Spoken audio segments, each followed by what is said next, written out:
A roll of tape is 4 inches in diameter and is wrapped around a ring that is 2 inches in diameter.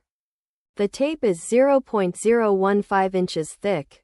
If the tape is completely unrolled, approximately how long would it be? Round to the nearest 100 inches. You can pause here and solve the problem before seeing the solution.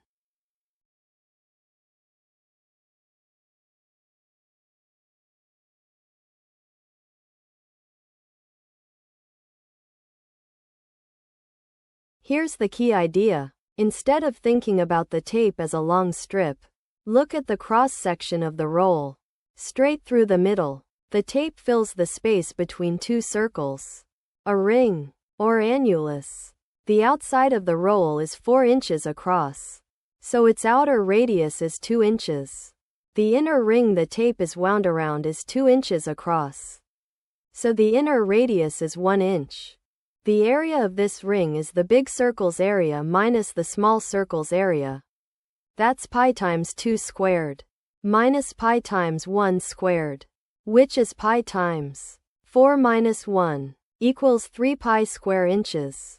Now imagine unrolling the tape. It becomes a long, thin rectangle. Its thickness stays 0.015 inches. And the amount of material, the area, doesn't change. It's still 3 pi square inches. Since area equals length times thickness, the length is the area divided by the thickness. That's 3 pi divided by 0.015, which is 200 pi, about 628 inches. Rounded to the nearest hundred, that's 600 inches. The answer is 600 inches, choice B.